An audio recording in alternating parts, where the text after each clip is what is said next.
حي على الفلاح.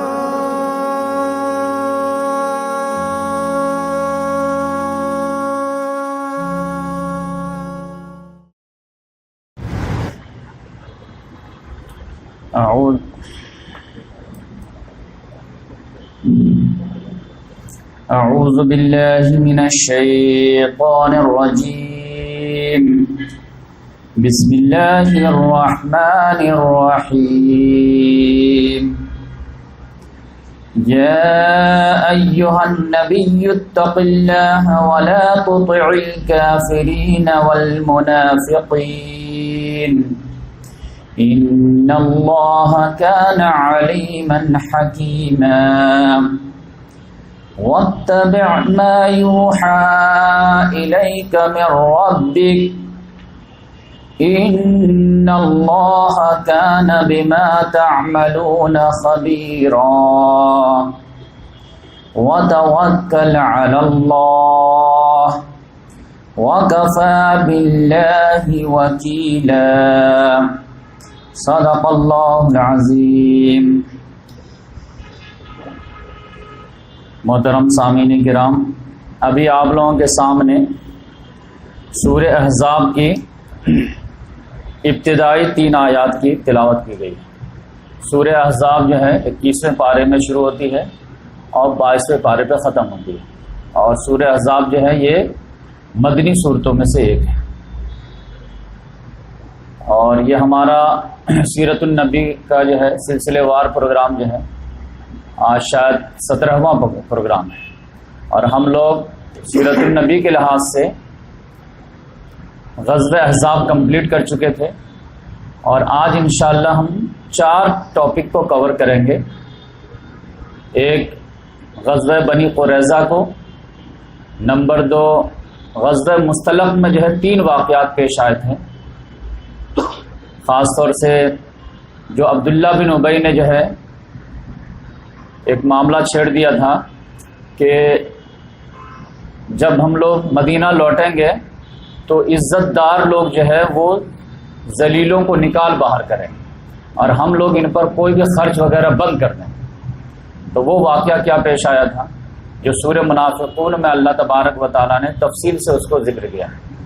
پھر ایک تیسرا واقعہ ہے محمد صلی اللہ علیہ وسلم کی جو ہے نکاح کا معاملہ حضرت زینب بنت جہش کے تعلق سے، اور ایک چوتھا واقعہ جو ہے واقع افک جو حضرت عائشہ رضی اللہ تعالیٰ عنہ کے ساتھ جو پیش آیا تھا. تو آج انشاءاللہ آپ کو لوگوں کو اویلیبل ٹائم میں 4 واقعات جو ہیں سننے کو ملیں گے، اور یہ کافی نالجبل بھی ہوں گے اور جو ہے ایک طرح سے کانسیپچول بھی ہوں، اور بہت سارے غلط فہمیاں بھی دور ہوں، اور بہت ساری باتیں جو آپ کو سسٹمیٹک انداز میں سمجھ میں بھی بات آئے گی. تو آج آپ جو ہے بالکل حشاش بشاش طبیعت کے ساتھ جو ہے سنیے، تاکہ بہت زیادہ سینسیٹیو معاملہ ہے، تو اس میں ذرا سی بھی غفلت ہوگی تو آپ جو ہے کچھ سے کچھ سمجھ لیں گے، تو پھر جو ہے معاملہ جو ہے زندگی بھر کے لیے آپ کے لیے ڈسٹرب ہو جائے گا. تو پہلے ہم جو ہے غزوہ بنی قریظہ شروع کرتے ہیں، اس کے بعد جو ہے سسٹمیٹک انداز میں آگے بڑھنے کی کوشش کریں گے. غزوہ احزاب میں آپ جانتے ہیں کہ ابو سفیان جو ہے کل ملا کر کے جو ہے 10,000 کا جو لشکر تھا، تو وہ 1 مہینہ کے محاصرے کی ناکامی کے بعد واپس چلے گئے، اور وہ میں آپ کو تفصیل سے پیش کر دیا تھا. اس کے بعد معاملہ یہ ہوا کہ محمد صلی اللہ علیہ وسلم اپنے گھر پہ آ گئے، کیونکہ 2 مہینے کا جو ہے یہ مہم ہو گیا تھا. 1 مہینہ جو ہے خندق کھودنے میں اور 1 مہینہ جو ہے دشمن کو روکنے میں. 2 مہینہ سے جو ہے لوگ بالکل ٹائرڈلیسلی جو ہے کام کر رہے تھے، تو بہت زیادہ تھکاوٹ ہو گئی تھی. تو اللہ اللہ کر کے شکریہ ادا کر کے جو ہے سب لوگ اپنے گھر میں آئے، اور محمد صلی اللہ علیہ وسلم بھی اپنے گھر آئے، اور اپنی بیوی جو محمد صلی اللہ علیہ وسلم کی ام سلمہ تھی تو ان کے حجرہ میں گئے اور وہاں پہ غسل فرمانے لگے. ظہر کا ٹائم تھا، ابھی محمد صلی اللہ علیہ وسلم جو باتھ روم میں گئے بھی نہیں تھے کہ حضرت جبریل علیہ السلام آئے، بولے یا رسول اللہ آپ جو ہے غسل فرمانے جا رہے ہیں، آرام کرنے جا رہے ہیں؟ کہاں، گیم تو فنش ہو گیا، معاملہ تو ختم ہو گیا. کہا ابھی معاملہ کہاں ختم ہوا، ابھی تو جو فرشتے ہیں وہ تو ابو سفیان کے قافلے کو دوڑا ہی رہے ہیں. اب میں تو بہت دور تک کھدیڑ کے آ گیا ہوں، لیکن معاملہ ابھی جو ہے تو 50% حل ہوا ہے. بنو قریظہ والے جو غداری کیے، دھوکے بازی کیے، ان کا معاملہ کیا ہوگا؟ انہوں نے تو بالکل کریٹیکل سچویشن میں ہم لوگوں کو دھوکہ دیا تھا، وہ تو اللہ تبارک و تعالیٰ نے ہم لوگوں کو، آپ لوگوں کو بچایا، تو ان کا حساب نہیں چکتا ہوگا؟ کیوں نہیں ہوگا؟ بس ہم تو جا رہے ہیں، آپ جو ہے جلدی سے اعلان کر دیجئے اور سب لوگ جو ہے جلدی سے پہنچیں۔ محمد صلی اللہ علیہ وسلم کوئی بات نہیں، جبریل علیہ السلام کوئی بھی بات اپنے طرف سے کرتے نہیں ہیں، یہ اللہ تعالیٰ کا آرڈر ہے، لہذا محمد صلی اللہ علیہ وسلم نے ایک آدمی کو بولے کہ اعلان کر دو کہ کوئی بھی آدمی عصر کی نماز نہیں پڑھے گا مگر بنو قریظہ کی آبادی میں جا کر، یعنی ایز سون ایز پاسبل، جتنا ہو جلد سے جلد پہنچنے کی کوشش کرو۔ اور محمد صلی اللہ علیہ وسلم عبداللہ ابن مکتوم کو بولے کہ مدینہ کو تم سنبھالو، حضرت علی رضی اللہ تعالیٰ عنہ کو جھنڈا دیے، بولے تم جلدی سے روانہ ہو، اور ہم لوگ پیچھے سے آ رہے ہیں وصول کر کے۔ علی رضی اللہ تعالیٰ عنہ جیسے جھنڈا لے کر کے اور کچھ گروپ لے کر کے پہنچے تو یہاں پہ بنو قریظہ والے جو ہے وہ قلعے پہ رہتے تھے اور چھت کے اوپر رہتے تھے، چھت کے اوپر سے آ کر کے گیٹ بند اور اوپر چھت کے اوپر سے آ کر کے بات کرتے تھے، تو چھت کے اوپر آ کر کے بات کر کے اتنی گالم گلوچ کی بوچھار کر، علی رضی اللہ تعالیٰ کا ٹھیک ہے تم گالی بولو لیکن تمہاری خیریت تو ہے نہیں۔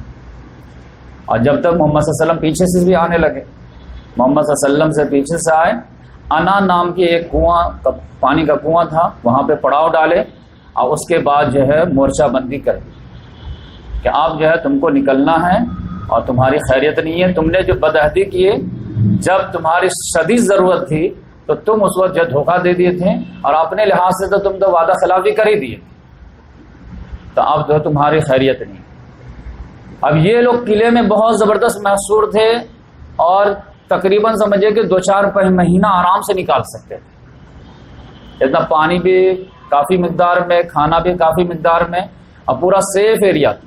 اب مسلمانوں کا پرابلم یہ تھا کہ مسلمانوں کے لیے جو ہے ٹھنڈی کا موسم تھا تو باہر پڑاؤ ڈالنا پاسبل نہیں تھا، اور 2 مہینہ سے پہلے ہی جو ہے مشقت جھیل رہے تھے، اور پھر محاصرہ بنا کر کے بیٹھے رہنا یہ اتنا آسان کام نہیں تھا۔ اب وہ تو گھر کے اندر تھے، یہ لوگ گھر کے باہر تھے، لیکن وہ جو جبریل علیہ السلام پہلے بول کے گئے کہ میں جلدی جاتا ہوں اور ان کے دلوں میں خوف اور دہشت ڈالوں گا تو وہ کام ہو جائے، لہذا جب یہ لوگ گھیراؤ کیے تو وہ لوگ تو اندر تھے تو جو ہے دیوار ٹوٹے گی تبھی تو کچھ ہو، لیکن 2-4 دن کے بعد علی رضی اللہ تعالیٰ عنہ اور حضرت زبیر بن عوام رضی اللہ تعالیٰ یہ دونوں گھوڑے پہ سوار ہوئے، اب بولے آج تو پھر میں جو ہے جو ہوگا سب دیکھا جائے گا، آج میں ڈو اینڈ ڈائی کر کے آؤں گا، یا تو میں جو ہے گیٹ کھول دوں گا یا پھر وہی میں چکھوں گا جو ہمارے چچا نے چکھا تھا، یعنی حضرت حمزہ رضی اللہ تعالیٰ، یعنی شہادت، آج میں برداشت نہیں کروں۔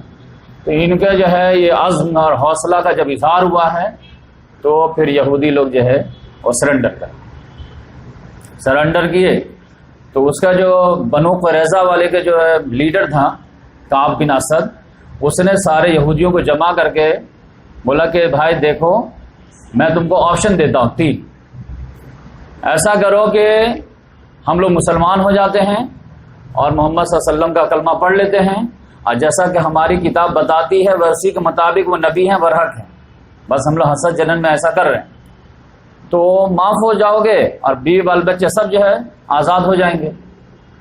تو سب نے کہا نہیں یہ نہیں چلے گا، تو کہا دوسرا آپشن یہ ہے کہ اپنے ہاتھوں اپنے بیوی بال بچوں کو قتل کر دو اور پھر میدان میں آ جاؤ، جو ہوگا چاہے وہ ہم کو ختم کر دے یا ہم ان کو ختم کر دیں۔ کہا یہ بھی نہیں چلے گا، کہا اگر بیوی بال بچوں کو نہیں قتل کر سکتے تو ایسا کرو سنیچر کے روز جو ہم لوگ اچانک ان پہ ٹوٹ پڑتے ہیں، پھر جو ہوگا دیکھا جائے، کیونکہ مسلمان اس روز غفلت میں رہیں گے کہ یہودی لوگ اس روز جنگ نہیں کرتے ہیں اور ہم لوگ جو ہے اچانک ٹوٹ پڑیں گے۔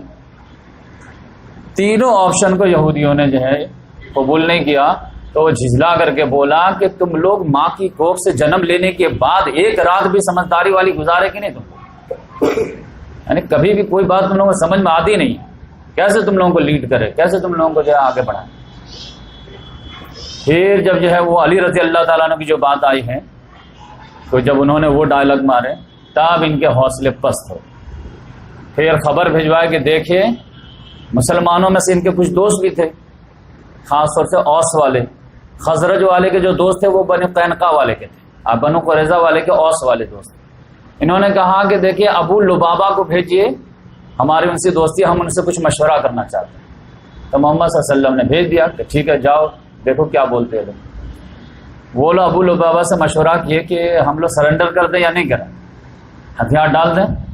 انہوں نے کہا ہتھیار تو ڈالنا ہی پڑے گا، اس کے علاوہ کوئی چارہ نہیں۔ تو آپ کا کیا خیال ہے؟ ہتھیار ڈال دیں گے تو معافی ہو جائے گی، کیونکہ محمد صلی اللہ علیہ وسلم عام طور سے معاف کر دیتے ہیں، تو معافی مل جائے گی یا پھر جو ہے سزا ملے گی؟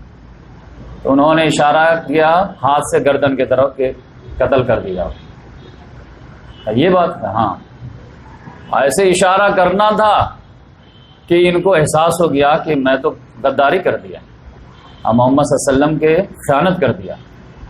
تو یہ فوراً وہاں سے بھاگے اور محمد صلی اللہ علیہ وسلم کے مجلس میں بھی نہیں آئے اور ڈائریکٹ بھاگے بھاگے چلے گئے کہاں؟ مسجد نبوی، اور وہاں جا کر کے اپنے آپ کو کھوٹا سے باندھ دی کہ مجھ سے ایک غلطی ہو گئی، محمد صلی اللہ علیہ وسلم کی راز کو میں فاش کر دیا، مجھے ایسا نہیں کرنا چاہیے۔ تو اب محمد صلی اللہ علیہ وسلم ہی آئیں گے، میری غلطی کو معاف کریں گے، تب تو میں چھوٹوں گا، نہیں تو میں نہیں سمجھوں گا کہ میں اتنی بڑی غلطی کر دیا ہوں کہ میں قابل معاف ہوں۔ محمد صلی اللہ علیہ وسلم انتظار کر ہی رہے تھے کہ ابو لبابہ گئے ہیں تو آئیں گے کوئی میسج لے کر کے، وہ تو ادھر سے ادھر نکل گئے۔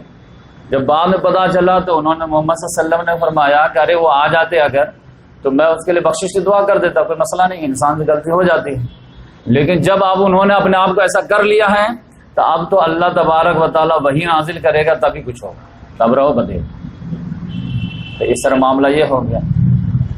پھر جو ہے ان لوگوں کو بات سمجھ میں آئی بنو قریظہ والے کو کہ بھائی سرنڈر کر جاؤ، اور ان کے دیا تو ہمیشہ جب مکے سے دیکھتے آئے ہیں تو ہو سکتا ہے کچھ نہ کچھ جو ہے معاملہ بنے، تو لہذا وہ لوگ جو ہے سرنڈر کرتے۔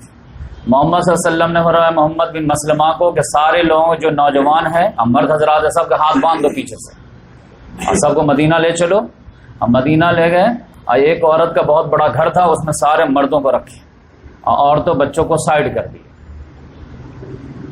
تو جیسے لے کے آئے ویسے ہی جو ہے اوس والے جو ہے محمد صلی اللہ علیہ وسلم پہ ایدام جو ہے ٹوٹ پڑے، ریکویسٹ لے کر کے یا رسول اللہ اس کو معاف کر دے، یا رسول اللہ اس کو معاف کر دے، یا رسول کیوں معاف کر دیجیے؟ کیونکہ خزرج والے کے جو حلیف تھے بنو قینقاع والے، تو آپ نے ان کو بھی معاف کر دیا تھا، وہ ان کے دوست تھے، یہ ہمارے دوست ہیں، تو ان کو معاف کر دیے تھے تو ہم کو ہمارے بھی دوست کو معاف کر دیجیے۔ محمد صلی اللہ علیہ وسلم نے کہا بھائی دریا میں پانی بہت بہہ چکا ہے، تو اب وہ معاملہ ہمیشہ نہیں ہوگا، قبائل نہیں کھیلا جائے گا، نہیں معاف کر دیجیے۔ اور یہ عورتیں وغیرہ جو دہاڑے مار کر رونے لگے ایک دم سب، تو محمد صلی اللہ علیہ وسلم نے کہا کہ ایسا نہیں ہو سکتا کہ تمہارا جو سردار ہے وہی جو فیصلہ کرے وہی قبول ہے۔ کہا کون؟ کہا سعد بن معاذ۔ کہاں؟ بہت بہتر، وہ جو فیصلہ کر دیں گے نا۔ اب وہ اوس کے سردار تھے اور اوس کی دوستی تھی اور سعد بن معاذ کی بھی دوستی تھی، کن سے؟ یہ یہود کے جو قبیلہ ہے بنو قریظہ، ان سے دوستی تھی، لہذا سب لوگوں کو جو ہے اوور کانفیڈینس ہو گیا کہ سعد بن معاذ تو اپنے دوستوں کا اور اپنے حلیف کا جو ہے خیال تو رکھیں گے ہی، لیکن وہ جو ہے اس مہم میں نہیں تھے، کیونکہ جو ہے جنگ احزاب میں ان کو ایک تیر لگ گئی تھی جس کی وجہ سے وہ زخمی پڑے ہوئے تھے مدینہ ہی میں۔ محمد صلی اللہ علیہ وسلم نے کہا بلاؤ ان کو، تو بلایا گیا، تو وہ گدھے پہ بیٹھ کر کے آ رہے ہیں، آرام سے، بیمار تھے۔ راستے ہی میں سارے اوس والے روک لیے ان کو۔ سعد آج جو ہے رسول اللہ صلی اللہ علیہ وسلم نے فرما دیے ہیں کہ جو فیصلہ سعد کریں گے وہی ایکسیپٹیبل ہوگا، تو اپنے جو ہے دوست کا خیال رکھو، اپنے جو ہے حلیف کا خیال رکھو، اپنے جو ہے فرینڈ کا خیال رکھو۔ اور بڑھتے رہے سب، عورت مرد سب ریکویسٹ کیجیے بوچھار کر، لیکن لاسٹ میں جب سارے جو ہے مرد عورت سب جو ریکویسٹ کر کے آخر میں بولے کہ بھائی کچھ تو جو ہے ایکسپریشن دیجیے، کچھ تو سمجھ میں آئے کہ کیا بولنا چاہ رہے ہیں آپ، کیا فیصلہ لیں گے۔ انہوں نے جب سارے لوگوں کے سنے تو لاسٹ میں اپنا ایک جملہ بولے کہ سعد کے لیے آج وقت آ گیا ہے کہ کسی ملامت کرنے والے کی ملامت کی پرواہ نہ کرے۔ سب سمجھ گئے کہ معاملہ گڑبڑ ہے۔ آدھے لوگ تو وہیں سے مدینہ چلے گئے اور جا کر کے بول دیے کہ سارے بنو قریظہ والے ختم۔ تو اس طرح سعد بن معاذ رضی اللہ تعالیٰ عنہ آئے تو محمد صلی اللہ علیہ وسلم نے سب لوگوں کو بولا کہ ان کا جو ہے کھڑے ہو کر کے استقبال کرو۔ کھڑے ہو کے استقبال کیا گیا، پھر ان کو نیچے اتارا گیا۔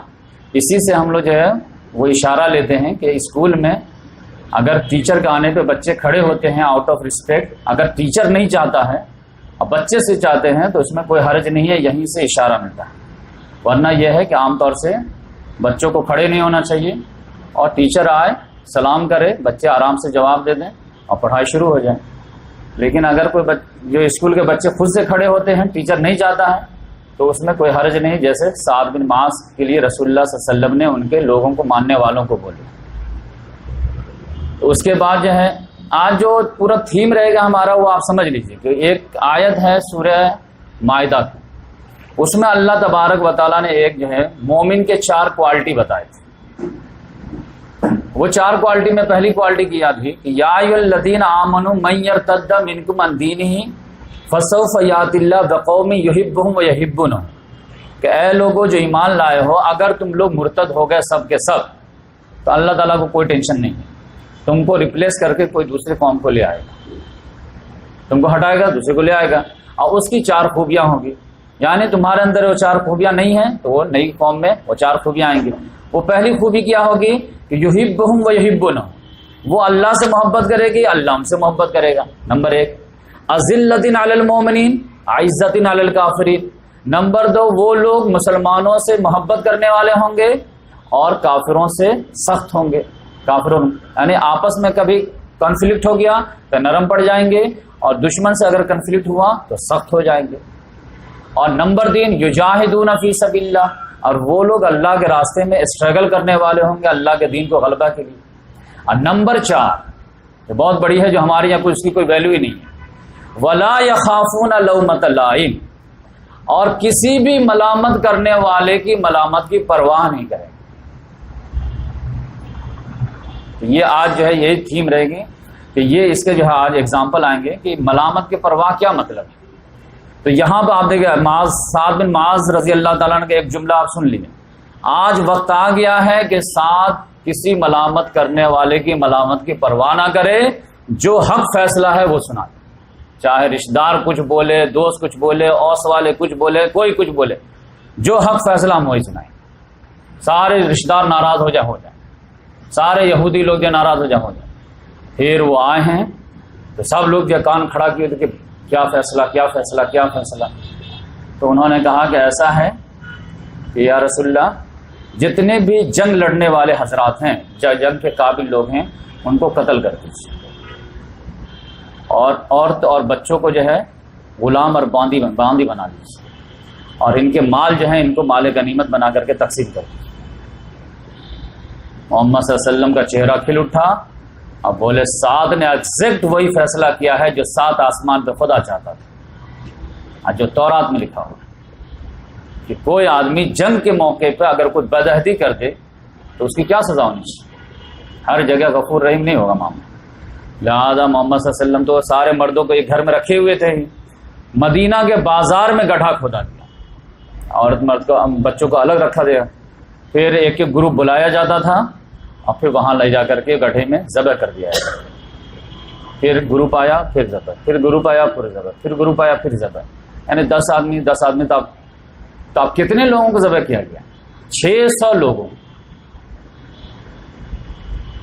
تو یہاں سے گروپ پہ آواز دی جائے 10 آدمی آ رہا، پھر آئے 10 آدمی آ رہا، تو یہودی لوگ جو ہے اپنے جو ہے اس سردار سے بولے سعد بن اسد سے کہ یہ کیا معاملہ ہو رہا ہے، 10 کو بلایا جا رہا ہے، تو فیصلہ کیا ہوا ہمارے تعلق سے؟ کہا تم لوگ نکمے کے نکمے ہی رہو گے ہمیشہ، ابھی بھی تم کو بات سمجھ میں نہیں آئی کہ بلانے والا تھک نہیں رہا ہے، جانے والا آ نہیں رہا۔ مطلب یہ ہے کہ اس کا کام تمام ہو رہا، لہذا اس طرح سارے لوگوں کا جو ہے 600 سے لے کر کے 700 لوگوں تک، الرحیق المختوم میں جو 700 بھی لکھا ہے کہ لوگوں کو جو ہے قتل کر دیا گیا، اور عورتوں بچوں کو جو ہے باندھی اور غلام بنا لیا گیا، اور پھر جو ہے مال غنیمت تقسیم کر دی۔ تو یہ اللہ تبارک و تعالیٰ کی طرف سے بدعہدی کی سزا ہوئی، اور مدینہ کمپلیٹ یہودیوں کے وجود سے پاک ہو گیا۔ جنگ بدر کے بعد بنو قینقاع کا حساب پورا ہو گیا، جنگ احد کے بعد بنو نذیر کا حساب پورا ہو گیا، اور جنگ احزاب کے بعد بنو قریظہ، 3 ہی جو ہے ٹرائب تھے مدینہ میں، تینوں ٹرائب جو ہے نکل گئے، اور پھر اب سے ایک چنگ بچ کیا خیبر میں، وہ جو ہے حدیبیہ کے بعد اس کا معاملہ ہوا۔ تو اب یہاں تک جو ہے بات آپ لوگوں کو سمجھ میں آ گئی اب اس کے بعد جو ہے محمد صلی اللہ علیہ وسلم نے سوچا کہ ہم الحمدللہ اسٹیبل ہو گئے، مدینہ کنسلیڈیٹ ہو گیا ہے، کیونکہ 3 جو بھیانک قبیلے تھے وہ نکل گئے۔ اب سے جو ہے مسلمان ہیں یا پھر جو ہے مدینہ کے جو اوریجنل جو عرب والے ہیں اس میں کچھ مشرکین ہیں، لیکن اس میں سے بھی بیشتر لوگ ایمان قبول کر ہی لیے، اور مہاجرین ہیں، انصار ہیں، ڈے بائی ڈے بڑھتے ہی جا رہے ہیں۔ اور 3 جنگیں ہم فیس کر کے جو ہے بالکل جو ہے ایج پوزیشن میں ہیں، اور مکے والے تو اب ہمت ہار دیے ہیں، لہذا محمد صلی اللہ علیہ وسلم نے تو اپنا ایک جو ہے گڈ نیوز بھی سارے لوگوں کو سنا دیا کہ اب تک تو یہ لوگ ہم پہ اٹیک کرتے تھے، اب کہ آج کے بعد یہ لوگ ہم پر اٹیک نہیں کریں گے، اب ہم لوگ ان پر چڑھائی کریں گے۔ آج تک تو یہ بدر میں آئے، احد میں آئے، خندق میں آئے، اب گاڑی ریورس، اب ادھر سے جو ہے آفینس ہوگا، ادھر سے یہ ڈیفینس ہوگا۔ لہٰذا صحابہ کرام جو ہے بالکل یہ ہو گیا۔ اب یہ ہے کہ لیکن جو دشمنوں پہ غلبہ جو ہو رہا ہے کا مطلب کیا ہے؟ اور دشمن پہ غلبے کا مطلب یہ تھا کہ پوری دنیا کے تمام انفرادی یا اجتماعی نظام کو اللہ کے مطابق ڈھا لیے، زمین پر اللہ کی ٹرو خلافت کی نیابت کیجیے۔ تو محمد صلی اللہ علیہ وسلم نے اس میں بھی جو ہے اسٹارٹنگ لی۔ اسٹارٹنگ میں ایک معاملہ کیا تھا کہ اللہ تبارک و تعالیٰ نے ایک بات نازل کی کہ دیکھو سارے انسان برابر ہیں، اور انسانوں نے انسانوں کو غلام اور آقا کا ایک گیم سکھا دیا ہے، ورنہ یہ اللہ کے ہاں غلام آقا والا معاملہ نہیں ہے، سارے انسان برابر ہیں۔ اس کا پریکٹیکل تو ہونا چاہیے نا کہ انسان اور سارے انسان برابر ہیں، کوئی ہائر نہیں، کوئی جونیئر نہیں۔ تو بولنے میں تو بہت اچھا لگتا ہے، لیکن پریکٹیکل میں کیا ہے ایسا؟ تو محمد صلی اللہ علیہ وسلم کے ایک غلام تھے زید بن حارثہ، جو شروع دن ہی میں آپ کو کہانی سنایا تھا کہ محمد صلی اللہ علیہ وسلم نے ان کو آزاد کر کے اپنا منہ بولا بیٹا بنا لیا تھا، متبنہ اس کو بولتے ہیں، اور ان کا نام ہی پڑ گیا تھا زید بن محمد۔ تو اللہ تبارک و تعالیٰ نے اس میں اصلاح کیا، کہا نہیں، منہ بولا بیٹا کوئی بیٹا نہیں ہوتا، بیٹا اصل میں وہی ہوتا ہے جو جس کے صلب سے پیدا ہوا ہے، ریئل میں جو بیٹا وہی بیٹا رہے گا۔ لہذا ہر بچے کو، ہر غلام کو اس کے باپ کے نام سے پکارو، اور نہیں نام معلوم ہے تو وہ تمہارا بھائی ہے، لیکن کسی کا نام اٹیچ مت کرو، نسب کو ڈسٹرب مت کرو، ورنہ خاندان ڈسٹرب ہو جائے گا۔ لہذا اس روز سے وہ جو ہے پھر زید بن حارثہ ہو گئے، زید بن محمد کے بجائے۔ تو اللہ تعالیٰ نے یہ ایک اصلاح کر دیا کہ منہ بولا بیٹا یہ میں پالا ہوں، یہ پالے ہوں، یہ سب کچھ نہیں، جو جس کا بیٹا ہے اس کا بیٹا ہو۔ اب محمد صلی اللہ علیہ وسلم نے سوچا کہ جو ہے ایک بڑی اصلاح جو ہے پریکٹیکل میں کرتا ہوں۔ اب وہ کیا ہے کہ کوئی غلام نہیں، کوئی آقا نہیں، بولنے میں تو بہت اچھا، لیکن کیا یہ معاملہ جو ہے یہ زمین پہ یہ پریکٹیکل میں اترنے والی بات ہے کیا؟ تو ایک تو ایگزامپل تو کریٹ کرنا ہی پڑے گا نا۔ تو محمد صلی اللہ علیہ وسلم نے بہت زیادہ ہمت کر کے ایک معاملہ کیے، اور چیریٹی بگینس ایٹ ہوم، گھر سے شروعات ہونی چاہیے۔ محمد صلی اللہ علیہ وسلم نے اپنی ایک کزن جو تھی، ان کا نام تھا زینب بنت جہش، ان کو تیار، ان کے شوہر کا انتقال ہو گیا، جنگ احد میں وہ زخمی ہو گئے تھے اور جس کی وجہ سے ان کا شہادت ہو گئی۔ تو ان کو تیار کی کہ دیکھو زینب، تم جو ہے میرا جو منہ بولا بیٹا تھا جو اب زید بن حارثہ ہے، غلام تھا لیکن ہم آزاد کر دیے تھے، تم اس سے شادی کر۔ تو انہوں نے کہا ہمارا اس کا کیا میچ ہو سکتا ہے، وہ غلام، میں کہاں شہزادی قریش خاندان کی، اس میں بھی جو ہے عبد المطلب کی پوت نواسی، اور یہ محمد صلی اللہ علیہ وسلم کی جو ہے پھوپھی کی جو ہے بیٹی تھی، تو بہت زیادہ جو ہے اعلیٰ خاندان جو تصور کر سکتے اس وقت۔ اور وہ غلام کتنا بھی آزاد ہو جائے تو غلام کا داغ جو غلامی رہتا، لہذا جو ہے ان کو بات سمجھ میں نہیں، ان کا تو سر ناچ گیا۔ محمد صلی اللہ علیہ وسلم نے تھوڑا جو ہے اپنا رشتہ داری کا دم دکھایا تھوڑا سا، اور پریشرائز کیے کہ نہیں کرو، وہ زبردستی والا نہیں، ایک رہتا ہے جو پیار محبت والا، میں چاہتا ہوں کہ تم کرو۔ محمد صلی اللہ علیہ وسلم کے دل میں بات یہ تھی کہ میں کم سے کم ایک چیز جو ہے جو پوری دنیا میں امپاسبل لگتی ہے وہ پاسبل کر کے بتاؤں کہ نہیں، یہ جو ہے غلامی آقا کچھ نہیں ہے، کوئی کسی خاندان کا ہے، کوئی کسی ٹرائب کا، یہ کچھ نہیں ہے۔ اصل میں جو ہے عزت اور مرتبہ جو ہوتی ہے وہ تقویٰ کو ہوتی ہے، ان اکرمکم عند اللہ اتقاکم۔ اور زید بن حارثہ جو ہے ان کے تقوی میں کوئی کمی نہیں ہے، علم میں کوئی کمی نہیں ہے، دینداری میں کوئی کمی نہیں ہے، لہذا اس کی شادی ہمارے خاندان کے ایک اچھی لڑکی سے ہونی چاہیے۔ کیونکہ جب بول رہے ہیں کہ ان اکرمکم عند اللہ اتقاکم، ہمارے یہاں سے تقویٰ دیکھا جائے گا، تو اگر ایک غلام میں تقویٰ ہے تو اس سے شادی ہو۔ تو یہ محمد صلی اللہ علیہ وسلم میسج دینا چاہ رہے تھے۔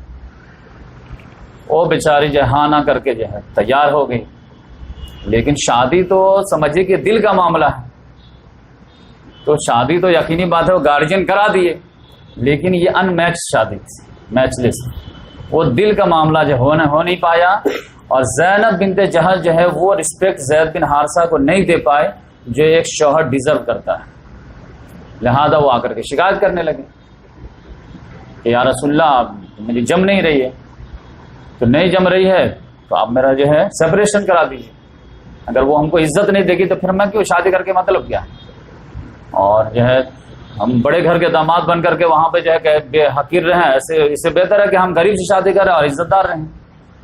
تو نہیں جم پا رہا ہمارا۔ محمد صلی اللہ علیہ وسلم بولے نہیں، ایک تو جب شادی کرائے تھے ویسے ہی جو پورے معاشرے میں ہنگامہ تھا، ایک شور تھا کہ یہ پتہ نہیں یہ کیسی جوڑ ہے، یہ کہ بے جوڑ شادی ہے، بے جوڑ شادی ہے، اتنا اعلیٰ لڑکی کو جو ہے اتنے غلام کے ساتھ جو ہے لگا دیے ہیں۔ تو منافقین وغیرہ تو چھ میں کوئی کر ہی رہے تھے اور سارے لوگ آبجیکشن لے ہی رہے تھے، لیکن محمد صلی اللہ علیہ وسلم تو ایک بڑے پلان کے تحت کیے تھے۔ لیکن جب یہ معاملہ آیا تو پھر محمد صلی اللہ علیہ وسلم بولے تھے کچھ دن اور دیکھو، کچھ دن اور دیکھو، کچھ دن اور دیکھو، لیکن وہ معاملہ جو ہے برابر وہ اپنا کمپلین کرتے رہے کہ یا رسول اللہ جم نہیں رہا، تو اس سے بہتر ہے سیپریشن کرا دیجیے نہیں جم رہا تو پھر محمد صلی اللہ علیہ وسلم نے کہا کہ جب زیادہ ہو جا رہا تو پھر تو آپ نوٹس لینا ہی پڑے گا۔ اب نوٹس میں یہ تھا کہ طلاق اگر کرا دیتے ہیں تو زینب بنت جہش کا جو معاملہ ہے اس کا تو دل ٹوٹ جائے گا، یا رسول اللہ ایک تو زبردست شادی کروائے، یعنی بہت زیادہ پریشر ڈال کر، اب میں شادی کر لوں تب طلاق بھی کروا رہے ہیں۔ اب وہ تو اپنا نیچرلی جو ہے وہ بڑے خاندان کی تھی تو اپنے ایٹیچیوڈ کے ساتھ رہتی تھی، ان کو کیا کہ ہم مجھے رسپیکٹ دے رہے ہیں نہیں دے رہے ہیں، وہ اپنے خاندانی لحاظ سے رسپیکٹ چاہ رہے تھے۔ زید بن حارثہ جو ہے وہ سوچتے تھے کہ میں غلام بیک گراؤنڈ سے آتا اپنے انفیریٹی کمپلیکس کے شکار رہے ہوں، تو اس لحاظ سے جو ہے معاملہ بیچ میں پھنس گیا تھا۔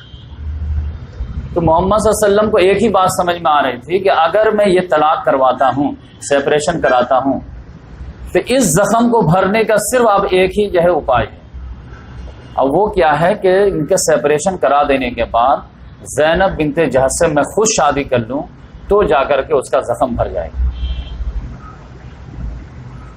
ورنہ جو ہے پھر وہ تو یعنی انفیریٹی کمپلیکس کی شکار ہو جائے گی اور ٹینشن میں آ جائے گی۔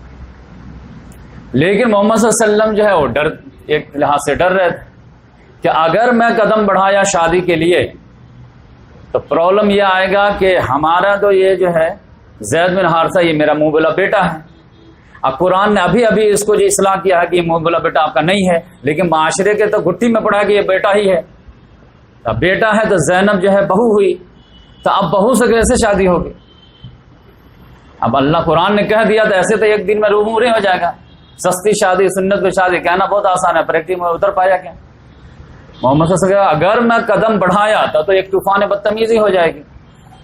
اب پھر منافقین عبداللہ بن ابی جیسے لوگ انتظار میں بیٹھے ہوئے ہیں کہ کوئی شوشہ نکلے کہ ہم جو ہے اڑائیں اس معاملے کو، کیونکہ جب جنگ کے میدان میں نہیں جیت پائے ہیں تو آپ ادھر ہی سے صحیح، نہ بدر میں جیت پائے، نہ احد میں جیت پائے، نہ خندق میں جیت پائے، تو آپ جو ہے کیریکٹر اسیسینیشن۔ اب یہ معاملہ تھا پسو پیش، جس کی وجہ سے محمد صلی اللہ علیہ وسلم زید بن حارثہ کو بولتے تھوڑا اور دن دیکھ لو، تھوڑا اور دن دیکھ لو، تھوڑا اور دن دیکھ لو۔ اللہ تبارک و تعالیٰ نے کہا بس آپ کس کا خیال رکھ رہے ہیں؟ یہ منافقین کا، یہ سماج کا، کس کا خوف ہے؟ آپ جو ہے بس ایسا کیجئے کہ میں نے آپ کی شادی کر دی اور اللہ تعالیٰ نے آسمان ہی پہ شادی کر دی۔ فلما قضا زید منہا وطرا زوجناکہا لکی لا یکون علی المؤمنین حرج، اور کسی ملامت کرنے والے کی ملامت کی پرواہ نہیں کیجیے۔ اور اس میں جو ہے الفاظ اتنے سخت آئے ہیں کہ آپ دیکھیں کہ یہ اسلام میں اس کی کتنی اہمیت ہے۔ بسم اللہ الرحمن الرحیم، دیکھیے وَإِذْ تَقُولُ لِلَّذِي أَنْعَمَ اللَّهُ عَلَيْهِ وَأَنْعَمْتَ عَلَيْهِ، یاد کریے وہ وقت جب آپ کہہ رہے تھے اس شخص سے جس پر اللہ نے بھی انعام نازل کیا ہے اور آپ بھی اس پہ احسان کیے تھے کہ امسک علیک زوجک، اپنی بیوی کو روکے رکھو، اپنی بیوی کو رکھو، تھوڑا اور دن دیکھو، واتق اللہ، اور اللہ سے ڈرو، وتخفی فی نفسک ما اللہ مبدی، اور تم وہ بات اپنے نفس میں جی میں چھپا رہے تھے جس کو اللہ تعالیٰ نے ظاہر کرنا تھا۔ وہ بات کیا چھپا رہے تھے؟ کہ زینب کے دل میں مرہم لگے گا بس اس سے جب میں اس کو اپنے نکاح میں لے لوں گا، لیکن آپ ڈر رہے تھے کہ اگر میں یہ قدم بڑھانے کیا تو دوسرے طرح سے منافقین اٹیک کر دیں گے کہ یہ دیکھو بہو سے شادی انہوں نے کر دی۔ تو وتخشى الناس، آپ لوگوں سے ڈرتے ہیں، واللہ احق ان تخشى، اللہ اس بات کا زیادہ حقدار ہے کہ آپ اس سے ڈریں۔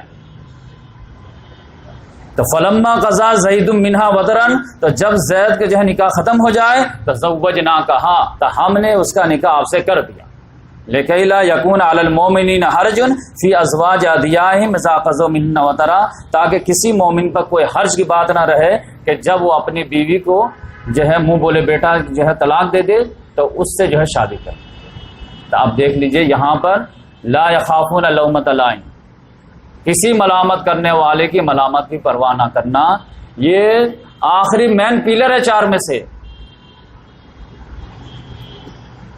کہ اگر آپ معاشرے کی پرواہ کر رہے ہیں اور اس کے وجہ سے کوئی اسلام کے اصول کو کمپرومائز کر رہے ہیں تو آپ ایمان کے کیٹیگری پہ نہیں اتر پا رہے ہیں۔ یہ اتنا بڑا کوئی مسئلہ نہیں تھا، لیکن محمد صلی اللہ علیہ وسلم آخری رسول تھے، اس آخری کیل کو بھی جو ہے ٹھوک کے جانا تھا، ورنہ بولتے ہاں قرآن میں تو ہے کہ منہ بولا بیٹا کوئی بیٹا نہیں ہوتا، لیکن پریکٹیکل میں تو وہی چلتا رہتا۔ ہاں وہ تو ہے سستی شادی تو ہے، لیکن سماج کیا کہے گا، لوگ کیا کہیں گے، لڑکی والے کیا کہیں گے، لڑکے والے کیا کہیں گے، دونوں طرف سے جو ہے دیندار رہتے ہیں پھر بھی جو ہے لاکھوں روپے کا خرچ ہو جاتا ہے۔ اور پھر حدیث میں وہی آتی ہے کہ سب سے بہترین بابر کا شادی وہ ہے جو کم سے کم خرچ، کیوں دونوں کیوں کمپرومائز کر رہا ہے؟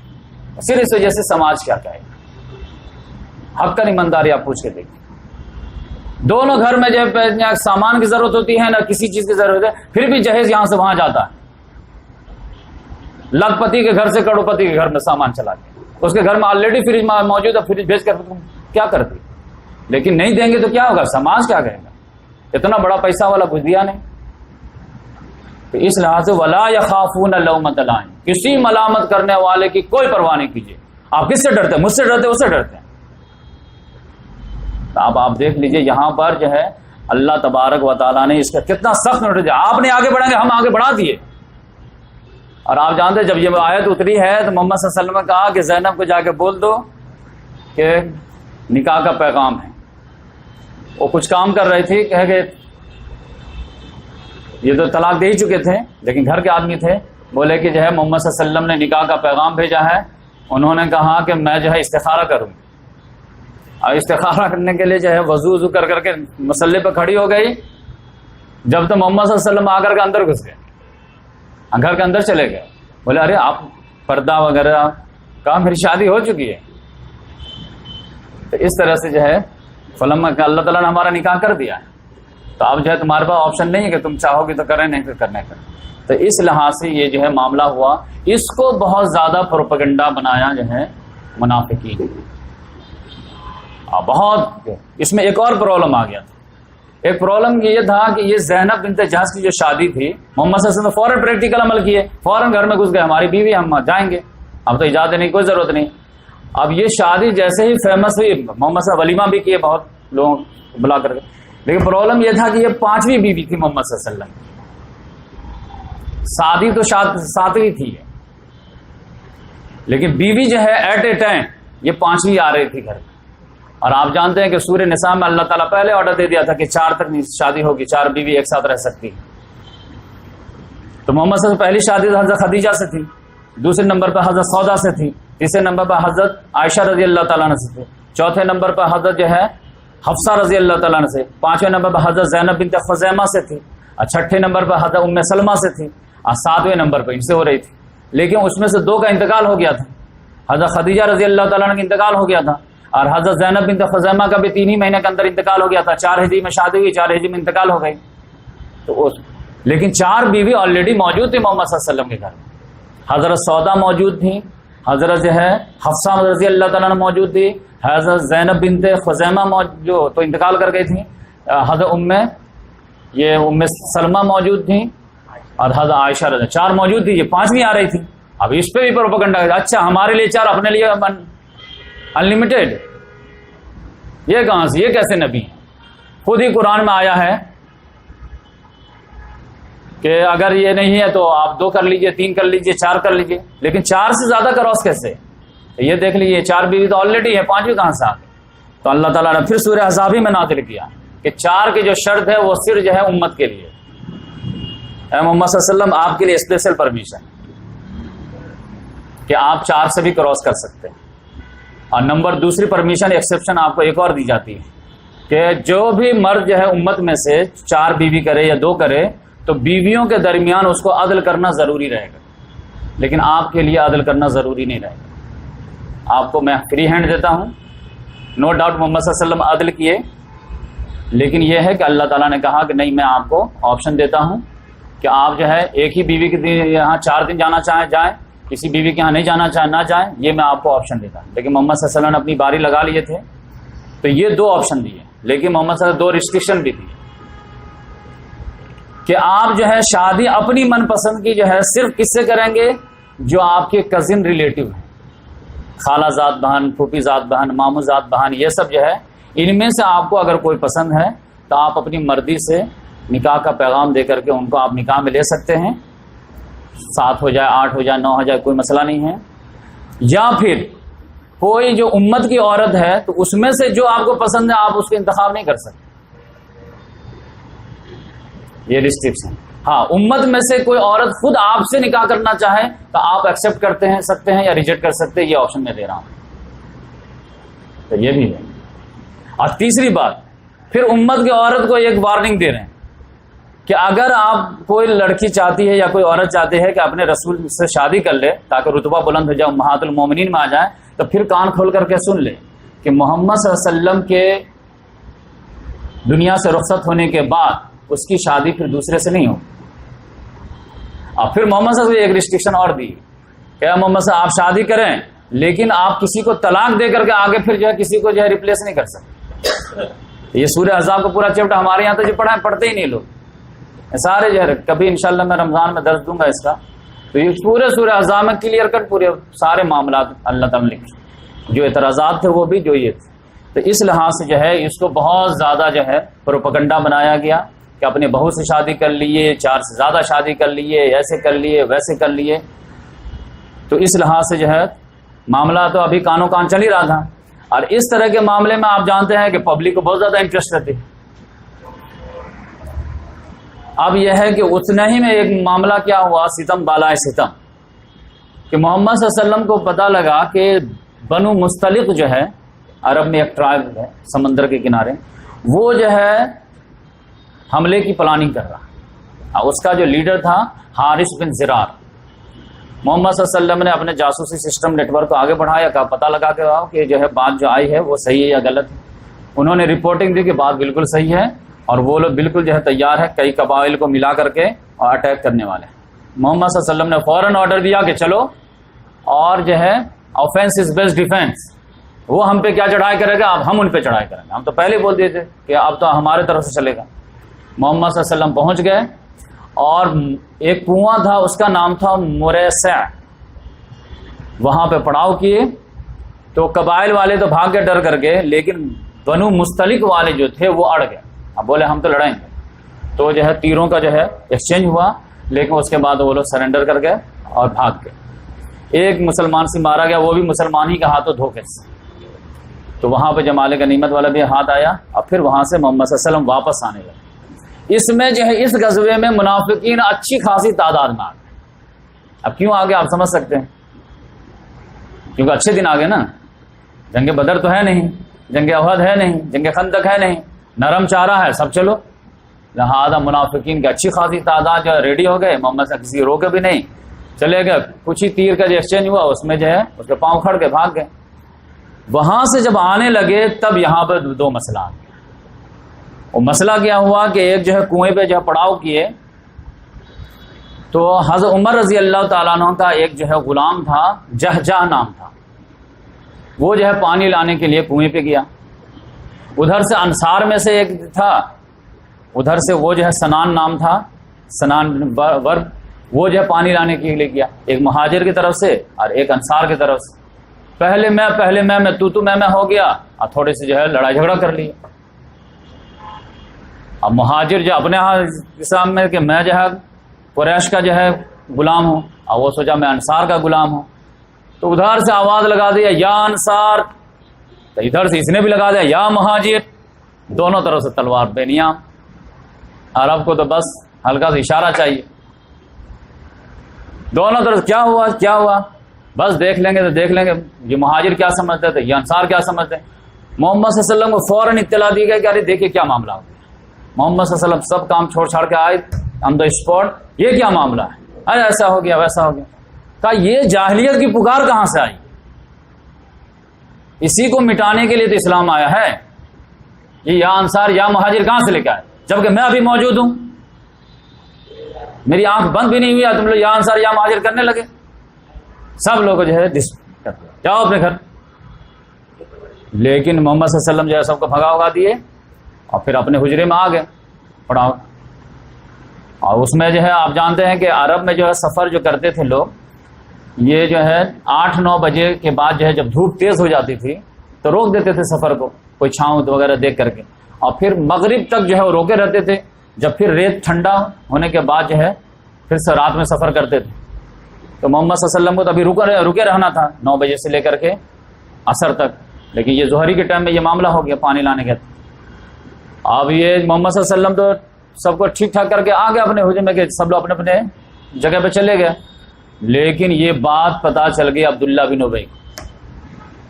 عبداللہ بن ابی کا پورا کیریکٹر جو ہے پوری سیرت میں آپ کو بتا دیا کہ ایمان لانے سے پہلے بھی وہ کیا کیریکٹر والا تھا، اور جنگ بدر میں جو ہے بنو قینقاع کے ساتھ انہوں نے کیا معاملہ کیا تھا، اور جنگ احد میں تو اس نے جو ہے پورا دھوکہ ہی دے دیا تھا، 300 لوگوں کو لے کر کے واپس آ گیا تھا.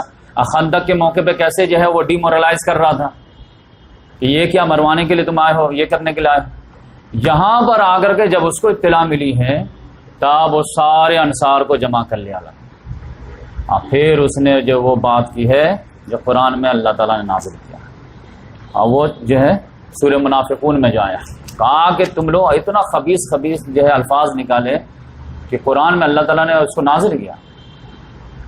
کہا کہ تم لوگ جو ہے میں منع کرتا تھا نا، بات سمجھ میں نہیں آتی تھی، اب دیکھو وہ لوگ جب جڑ پکڑ لیے ہیں تو آپ تمہیں پہ جو ہے چلانا شروع کیے. تو یہ تو وہی مثال ہو گئی نعوذ باللہ کہ کتے کو کھلاؤ پلاؤ تاکہ وہ تمہیں کو کاٹے، میری بلی مجھے کو میں آؤں. اب ان کی یہ اوقات ہو گئی ہے کہ ہم انصار سے لڑنے جا رہے ہیں، انصار کو کچھ نہیں سمجھ رہے ہیں، انصار کو یہ نہیں کر رہے ہیں، یہ تم لوگوں کی غلطی ہے، تم لوگ ڈھیل دیے ہو. آتے ہیں آرام سے کھلاتے ہیں پلاتے ہیں گھر دیتے ہیں، تو آپ جو ہے موٹے ہو گئے ہیں تو آپ تمہیں پہ چڑھ رہے ہیں.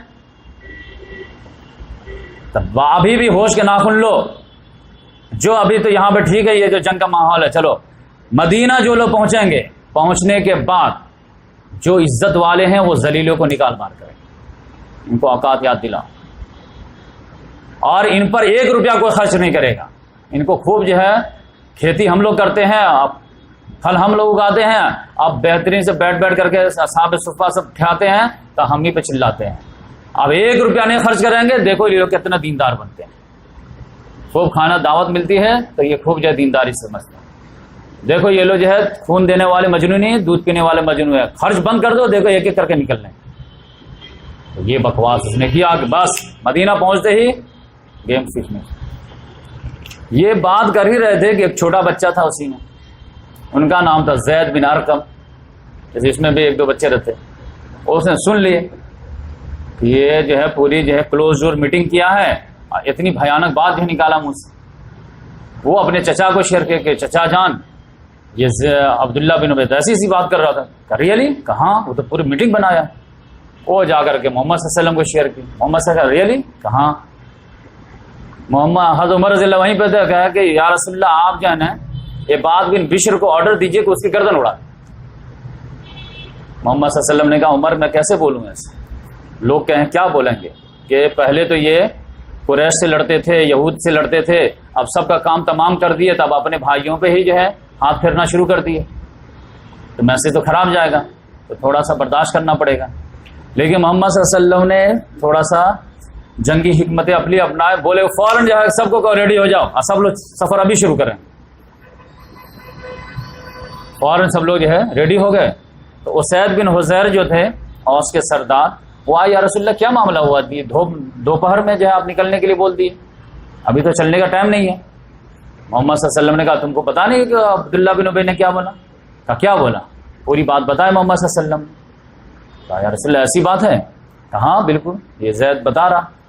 کہا یا رسول اللہ اس کو معاف کیجئے، آپ نہیں سمجھتے ہیں کہ اس کا کیا کیا جو ہے خواب تھا، وہ سکناچور ہو گیا آپ کے آنے کی وجہ سے۔ اوس خزرج والے اتفاق کر لیے تھے کہ اس کو ہم لوگ بادشاہ بنائیں گے، اس کے لیے تاج بننے کے لیے گیا ہوا تھا کہ آپ بے تاج بادشاہ بن کے آ گئے۔ اس کا خواب جب پرائم منسٹر بننے کا چور ہو گیا کہ نہیں؟ تو اس وجہ سے جو ہے اس پہ رحم کیجئے، جانے دیجئے، اس کا حسد جلن نکلتی ہے، نکلنے دیجیے۔ محمد صلی اللہ علیہ وسلم ٹھیک ہے لیکن سفر کنٹینیو جاری رکھو۔ تو وہ جو سمجھے کہ اثر سے جو سفر شروع کروائے محمد صلی اللہ علیہ وسلم، تو پوری رات سفر کرا دیے، پھر دن بھر سفر کرا دیے۔ یہ دن میں جو ہے جب دھوپ بہت تیز آئی 9-10 بجے، اور جب اس سے تکلیف محسوس ہونے لگی، تب جا کر کے بولے آپ رکو، کنٹینیو چلتا رہے۔ زیادہ زیادہ نماز کے لیے ہالٹ دیے ہوں گے، ورنہ کنٹینیو چلاتے رہے۔ آپ پھر کہتے ہیں راوی کہ جب لوگوں کو کہا گیا کہ رکو بھائی، تو رکے تو پتا چلا کہ سب لوگ زمین پہ ایسے بے ہوش ہو گئے کہ ہونا ہی تھا، اتنے جو ہے رات بھر جو چلا ہوگا، 3 بجے دن سے جو چلا ہوگا، اب پوری رات چلے گا، اب پھر جو ہے 9-10 بجے تک چلے گا، تو اس کو تو تھکاوٹ کیا ہوگی؟ تو کہا کہ وہ تو جیسے لوگ بیٹھے ویسے سو گئے، اور رسول اللہ صلی اللہ علیہ وسلم چاہتے ہی یہی تھے کہ تھکاوٹ اتنی ہو جائے کہ کوئی اس کے بارے میں فردر گفتگو نہ جاری رہے، ورنہ جو ہے بات سے بات نکلے گی، اکھا مکھا جو ہے بات کریٹ ہو گئی، زیادہ چلتے رہو چلتے رہو چلتے رہو۔ تو یہ حکمت عملی جو ہے محمد صلی اللہ علیہ وسلم موقع ہی نہیں دیے کانسپریسی کرنے کا مزید۔ لہذا جب مدینہ میں انٹری ہونے لگی ہے تو آپ دیکھیں عبداللہ بن ابی جو رئیس المنافقین ہے، چیف آف دا ہپوکریٹس، ان کا بیٹے کا نام بھی عبداللہ بن ابن سلول۔ وہ جو ہے جتنا وہ بڑا منافق اتنا یہ بڑا مومن، وہ تو گیٹ پر آ کر کے کھڑا ہو گیا تلوار لے کے۔ اب محمد صلی اللہ علیہ وسلم ابھی پیچھے، عبداللہ بن ابی تو دم ناک منہ چڑھاتے ہوئے کہ ابھی مدینہ گھسیں گے، پہلے بند کر دیں گے۔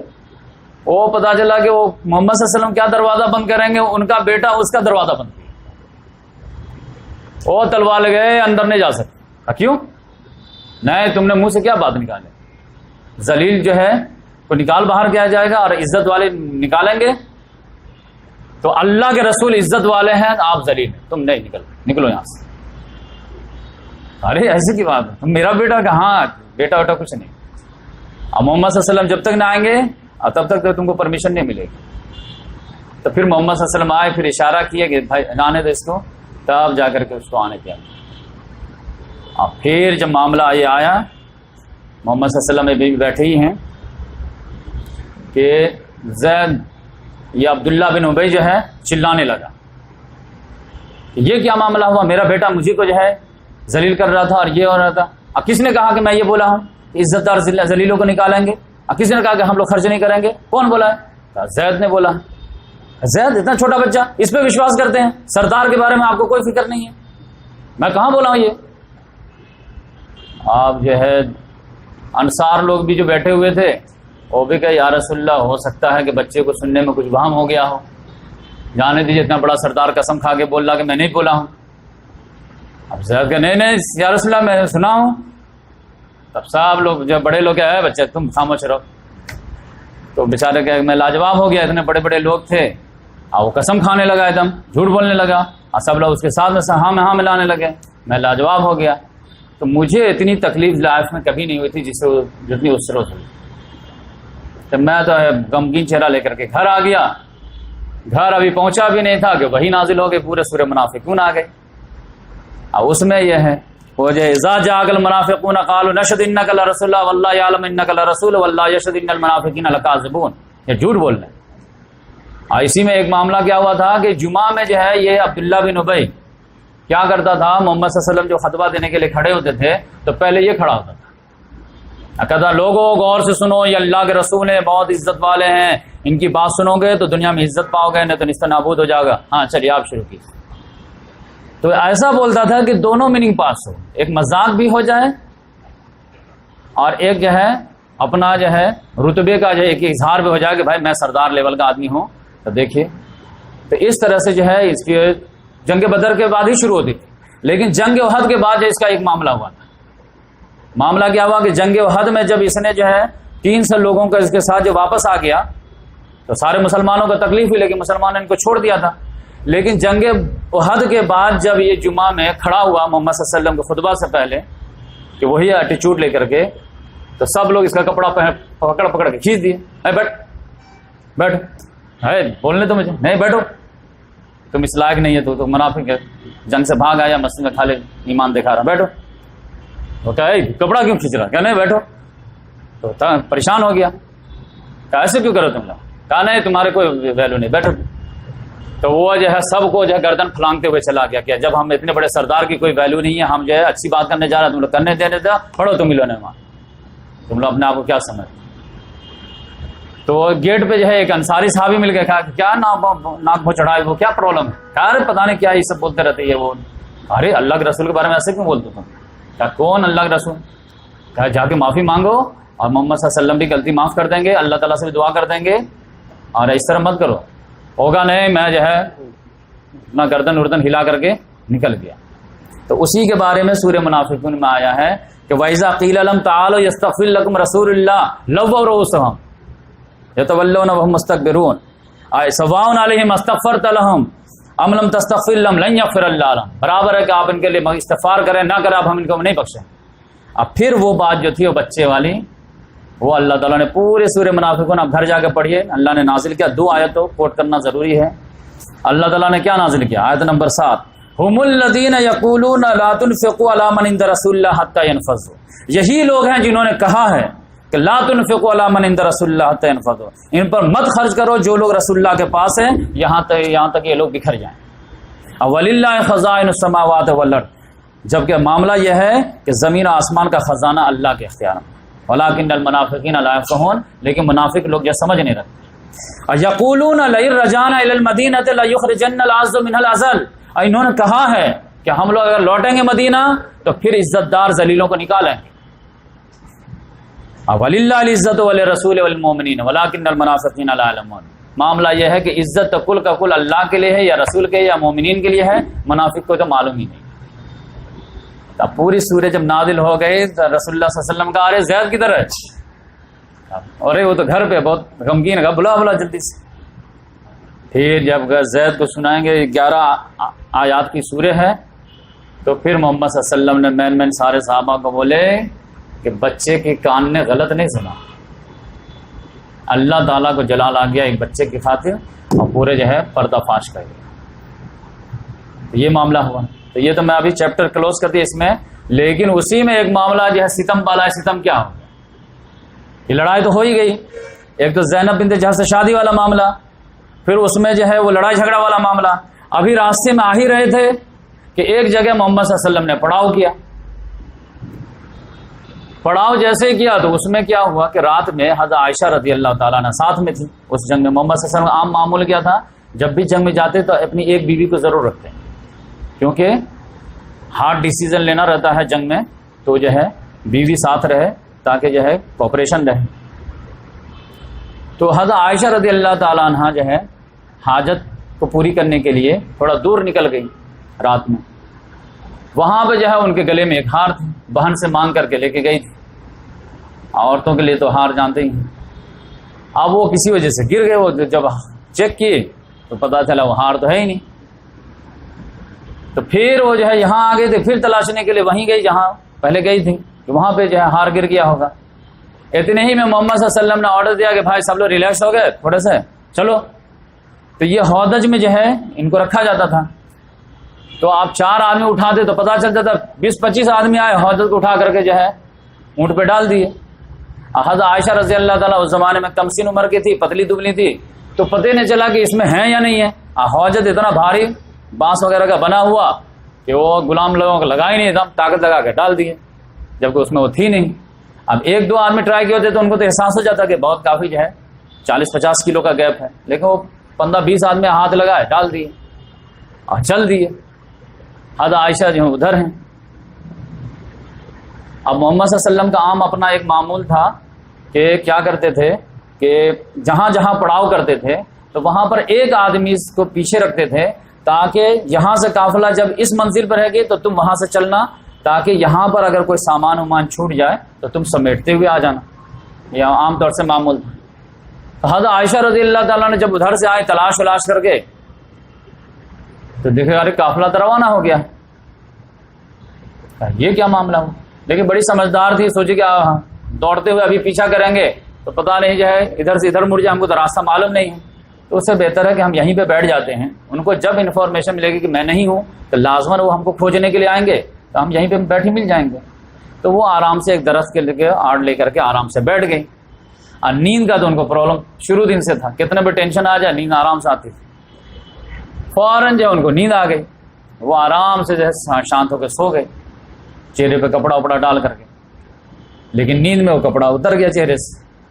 ادھر سے جو ہے صفوان بن معطل نام کے ایک صحابی تھے، ان کی ڈیوٹی تھی اس جنگ میں کہ آپ پیچھے سے آئیں گے.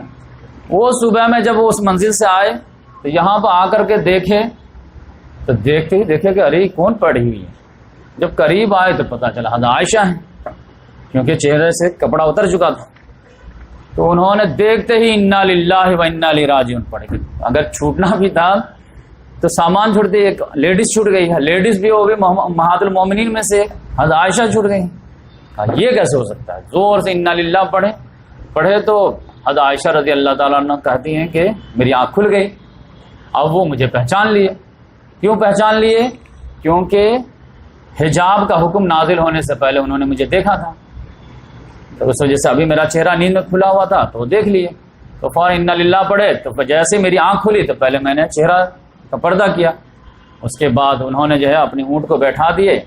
اب میں اس پہ بیٹھ گئی، وہ ہاتھ سے لگام پکڑے اور پھر مجھے چلاتے ہوئے آنے لگے. یہ لوگ جو ہے صبح سے جب جرنی شروع کیے تھے تو جب دھوپ زیادہ ہو گئی تھی 12-1 بجے تو کہیں پہ ہالٹ کیے ہوئے تھے. تو ہم جو ہے 12-1-2 بجے جو ہے قافلے سے جا کے مل لی. اسٹائل بیسیکلی ایسی تھی کہ وہ ہاتھ سے پکڑے ہوئے تھے اونٹ کے مہار کو، میں بیٹھی ہوئی تھی. اب پورا راستہ اس بندے نے وہ صرف انا للہ کے علاوہ کچھ نہیں بولا. اتنا زیادہ وہ شرافت دکھایا اس نے. لیکن جیسے ہی لوگوں نے آتے دیکھا تو ویسے ہی جس کا جیسا ایمان تھا ویسا کمنٹ شروع ہو گیا. کسی نے کہا بھائی لک بھائی چاند سے چھوٹ گئی ہے، لیکن منافقین کے لیے عبداللہ بن ابی کے لیے وہ تو لے کر کے اڑ گیا. وہ تو ایسا بالکل جو ہے 2 ٹوک انداز میں الزام لگا دیا، قسم خدا کی یہ بچ کے نہیں آئی. یہ پورا پلان تھا ان کا، یہ تھا وہ تھا یہ. آپ اس معاملے میں تو کان کچے ہوتے ہیں. اگر کوئی مولانا اچھی بات آپ کو سال بھر بتائے تو آپ وشواس کریں گے نہیں، لیکن کوئی آپ مولانا کے بارے میں کوئی غلط بات بول دے تو فٹاک سے ایکسیپٹ کرنے، یہ انسان کی مجبوری ہے.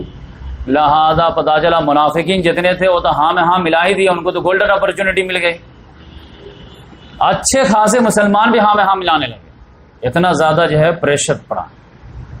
محمد صلی اللہ علیہ وسلم نے کہا جلدی شروع چلو. گھر پہنچے. مدینہ پہنچنے کے بعد جو ہے پورا جو ہے چیمے گوئیاں شروع ہو گئی. سارے جو ہے جو منافقین تھے اپنی بیویوں سے شیئر کیا، ایسا ہے ویسا ہے، یہ حضرت عائشہ رضی اللہ عنہا کہتی ہیں کہ میں آ کے بیمار پڑ گئی. بیمار پڑی، بخار لگ مجھے، ایسے بیمار پڑی کہ مجھے تو کچھ پتہ ہی نہیں تھا. اب مدینے میں جو ہے چیمے گوئیاں شروع ہیں.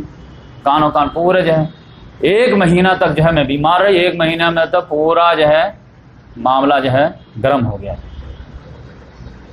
اب میں دیکھتی تھی کہ جو ہے محمد صلی اللہ علیہ وسلم جو ہے تیمارداری کے لیے تو آتے ہیں لیکن وہ افیکشن نہیں شیئر کرتے ہیں جو عام دنوں میں کیا کرتے تھے.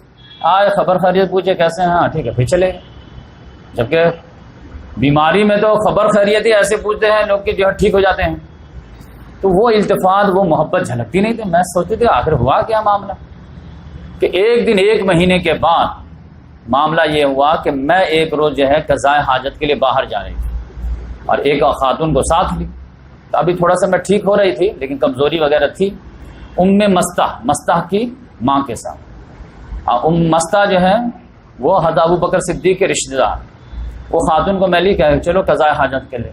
رات میں پہلے لوگ جو باہر ہی جاتے تھے کہ جا رہے تھے کہ مستہ کو جو ہے کسی پتھر سے ٹھوکر لگا اب وہ گرنے لگی، تو وہ گرتے گرتے بچی کسی طرح، تو اس نے جو ہے بد دعا منہ سے نکالی اپنے بیٹے کو، مستہ کا جو ہے ستیہ ناس ہو۔ تو حضرت عائشہ نے میں کہا کہ میں نے ٹوکا اس کو کہ اب گری ہو خود سے تو بد دعا اپنے بیٹے کو کیوں دے رہی؟ وہ بیچارے نے کیا کیا، کہا اچھا اوہو آپ کو معلوم نہیں ہے، تم کو معلوم نہیں کہ اس نے کیا گل کھلایا ہے؟ کیا کیا؟ کہا ارے تم پہ الزام لگانے میں والے میں وہ بھی ہاں میں ہاں ملانے والے میں سے ہے، جبکہ ہم لوگ تمہارے رشتہ دار ہیں۔ تو وہ بھی کہتا کہ ہاں ہو سکتا ہے ایسا۔ کہا یہ انہوں نے کہا ہمارے تو کچھ ہوش ہی نہیں رہے، ہم جا رہے تھے کس کام سے، ویسے فوراً واپس لے۔ اور پھر وہاں سے آنے کے بعد جو ہے فوراً محمد صلی اللہ علیہ وسلم سے اجازت لیے کہ یا رسول اللہ مجھے اپنے میکے جانے دیجیے تاکہ میں ماں باپ سے بات کروں اور پوچھوں کیا معاملہ۔ محمد صلی اللہ علیہ وسلم نے کہا کہ ٹھیک ہے جاؤ۔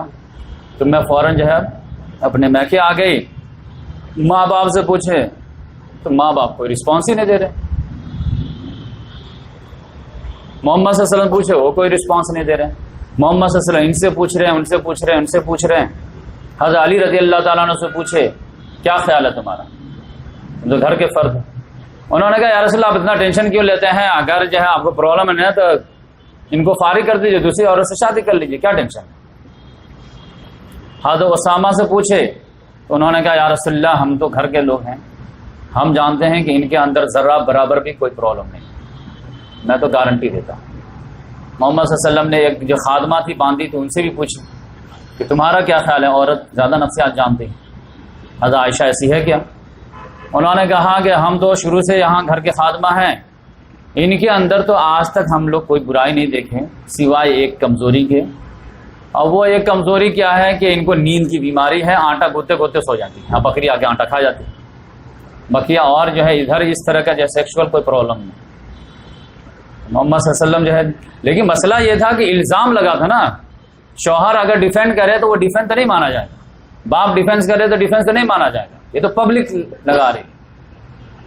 تو ہر آدمی کہے گا کہ ہر باپ کو اپنی بیٹی اچھی جو ہے پاکی دکھتی ہے، ہر شوہر کو اپنی بیوی پاکی دکھتی ہے، لہذا محمد صلی اللہ علیہ وسلم نے اس کو بڑی سیریس معاملہ لیا، ورنہ جانتے آپ جھٹکے میں جھٹک دے، اے منافقوں کی بات کی کوئی اہمیت نہیں، بس اتنا کافی ہے۔ ابو بکر کی بیٹی ایسی ہو سکتی ہے کیا، محمد صلی بیوی ایسی ہو سکتی ہے کیا؟ لیکن معاملہ یہ تھا کہ یہ سیریس میٹر تھا۔ ہمارے یہاں دیکھیں دونوں مسئلہ ہے، اس طرح ہمارے گھر میں کسی کے لگ جائے تو ہم لوگ لائٹلی لیتے، وہ کیا بولے گا ہمارے گھر کی بچی ایسی نہیں، چاہے کوئی آئی وٹنس آ کے بولے کہ بھائی آپ کی بچی کالج جاتی ہے، کالج نہیں جاتی، کہیں اور جاتی ہے، نہیں ہماری بچی ایسے ہو ہی نہیں سکتی۔ اور جہاں پہ جو ہے خوف نہیں کھانا چاہیے وہاں پہ خوف کھائیں گا، جہاں پہ خوف کھانا چاہیے وہاں پہ نہیں کھائیں گے۔ تو اس لحاظ سے جو ہے معاملہ بہت زیادہ جب بڑھ گیا، آگے ایک مہینہ گزر گیا، تو ایک دن محمد صلی اللہ علیہ وسلم آئے، اب میرے ابو بھی بیٹھے تھے، میری امی بھی بیٹھی، تو محمد صلی اللہ علیہ وسلم نے جو ہے ایک چھوٹا سا خطبہ پڑھا، خطبہ پڑھنے کے بعد بولے اے عائشہ دیکھو انسان ہو تم، کمزوری ہر ایک کے ساتھ لگی، اگر تم سے کوئی غلطی ہو گئی تو اللہ غفور رحیم ہے، تم سنسیئر توبہ کرو، اللہ تبارک و تعالیٰ گناہ معاف کر دے، اور اگر یہ معاملہ ایسا نہیں ہے تو اللہ تعالیٰ کوئی راستہ نکالے گا۔ تو عائشہ رضی اللہ عنہ نے کہا ماں سے کہ آپ سمجھائیے اپنے داماد کو۔ اب میں کیا سمجھا، مجھے کچھ سمجھ میں نہیں آتی۔ تو ابو سے بولے کہ آپ اپنے داماد کو سمجھائیے کچھ۔ انہوں نے کہا بیٹی مجھے بھی کچھ سمجھ میں بات نہیں آ رہی۔ تو حضرت عائشہ رضی اللہ عنہ نے محمد صلی اللہ علیہ وسلم کے جواب میں کہا دیکھیں معاملہ یہ ہے کہ لوگ ایک مہینہ سے یہ بات کرتے چلے جا رہے ہیں، میں چونکہ بیمار تھی، اب یہ بات آپ لوگوں کے دل میں بیٹھ چکی ہے، گھر بن گئی ہے، تو اب یہ ہے کہ اگر میں جو ہے وہ بات کہوں جو حقیقت نہیں ہے تو آپ مانیں گے نہیں، اور جو وہ بات میں کہہ دوں جو حقیقت نہیں ہے لیکن آپ اس کو مان لیں گے، کیونکہ وہ بات آپ کو فکس ہو گئی دماغ میں۔ تو میں جو ہے اس پہ کوئی صفائی نہیں دیتی، میں وہی کہوں گی جو یوسف کے والد نے یوسف کے غائب ہونے پہ کہہ دی، فصبر جمیل واللہ المستعان، کہ میں صبر کروں گی اور اس معاملے میں اللہ ہی سے مدد حاصل۔ اب آپ کو جو ہے صفائی بھی دوں گے میں ایسے نہیں تو آپ تو مانیں گے نہیں، آج جو میں نہیں کی ہوں اب بول دیں ہاں مجھ سے مسٹیک ہو گئی، تو آپ سب کہیں ہاں ایسا تھا ایسا تھا ایسا تھا، تو میں صفائی دے کے فائدہ کیا ہے، جانے دی فصبر جمیل، اور ادھر منہ کر کے لیٹ گئی۔ جیسے ابھی لیٹی ہیں تو ویسے محمد صلی اللہ علیہ وسلم پہ وحی کے جو ہے آثار شروع ہو گئے، تو کیفیت جو بدلتی تھی، سب لوگ جو خاموش ایک دم سائلنٹ، کیونکہ ٹھنڈی کے موسم میں بھی پسینہ آنے لگتا تھا۔ کچھ دیر کے بعد جو ہے بہت کیفیت رہی، اس کے بعد پھر محمد صلی اللہ علیہ وسلم نارمل ہوئے، وحی کی کیفیت سے باہر آئے، تو جیسے ہی باہر آئے وحی کے کیفیت سے ویسے مسکرا دی، بولے کہ عائشہ خوش ہو جاؤ، تمہاری برات کا اعلان 7 آسمانوں سے اللہ تعالیٰ نے کر دیا، سورہ نور کی 10 آیتیں اللہ تعالیٰ نے نازل کر دی، اور وہ کبھی انشاءاللہ ہم درس دیں گے تو آپ کو بتائیں گے۔ 10 آیت میں ایسے ڈانٹ لگائے ہیں سارے لوگوں کو، دیکھے کیوں نہیں کہ کون الزام لگا رہا، دیکھے کیوں نہیں کس پر الزام لگ رہا ہے، بس ایسے جو ہے لے کر کے اچک دیے، گواہی کیوں نہیں پیش کیے، ایسے کیوں نہیں پیش کیے، کوئی عورت کہیں چھوٹ جائے بس وہ جو ہے زنا کر لی ہے، بہت ڈانٹے سارے لوگ۔ 10 آیات تو محمد صلی اللہ علیہ وسلم خوش ہو گئے، ماں نے کہا ساس نے کہ بیٹی جلدی سے اٹھو اور رسول کے جو شکریہ ادا کرو، انہوں نے کہا کہ میں شکریہ جو ہے ان کا کیوں ادا کروں، میں نہیں ادا کروں، نہ آپ کا کروں، کریٹیکل سچویشن میں کوئی کام نہیں ہے، جس نے ہم کو کام آیا میں اس کا شکریہ ادا کروں۔ یعنی اللہ تعالیٰ نے ہمارے برات کا اعلان کیا ہے، میں اللہ تعالیٰ کا، یعنی یہ شوہر بیوی کے درمیان جگل بندی ہوتی ہے، تو اس لحاظ سے جو ہے یہ معاملہ ہوا۔ تو 3 لوگ جو تھے جو مخلصین ایمان والے تھے وہ اس میں جو ہے آ گئے تھے ٹریپ میں، حمنہ بنت جہش، زینب بنت جہش کی بہن، اور پھر جو حسان بن ثابت رضی اللہ عنہ، اور یہ مصطح بن اثاثہ رضی اللہ تعالیٰ، تو ان تینوں کو جو ہے الزام لگانے کے جرم میں 80 کوڑے مارے گئے، بقیہ منافقین کو 1 کوڑا بھی نہیں مارا گیا، عبداللہ ابن بھائی کو بھی چھوڑ دیا گیا۔ اب آپ تو سوچیں گے کیوں چھوڑ دیا گیا، بھائی مارنا تو سب کو چاہیے، غلطی تو سب نے کیا تھا، جو الزام لگایا اس کو نہیں مارا گیا، اور جس نے ہاں میں ہاں کیا اس کو مار دیا، یہ کون سے الٹا گنگا پار ہے؟ تو یہ میں بات شروع دن سے سمجھا رہا ہوں کہ یہ بات آپ سمجھ لیجئے کہ محمد صلی اللہ علیہ وسلم جب مکہ سے مدینہ آئے تھے تو عام طور سے لوگ سمجھتے ہیں کہ محمد صلی اللہ علیہ وسلم کو ویلکم جو بہت شاندار انداز میں ہوا، تو وہ تو ہوا، اس میں کوئی ڈاؤٹ نہیں ہے، لیکن اسلامی حکومت کو زمین پر اترنے میں فتح مکہ تک ٹائم لگا، اس میں جو ہے یہود کی طرف سے مخالفت، عبداللہ بن ابی کی طرف سے مخالفت، وہاں کے مشرکین کی طرف سے مخالفت، اور اوپر سے جو ہے غطفان کا اور قریش کی چڑھائی، لہذا سارے اصول جو تھے اسلام کے، جو قوانین لا اینڈ آرڈر تھے، وہ بائی فورس جو ہے یہ 6 سال میں نافذ نہیں ہو پائے، جتنا موقع ملتا تھا کرتے تھے، اتنا باقیہ جو ہے ویٹ اینڈ واچ کرتے تھے۔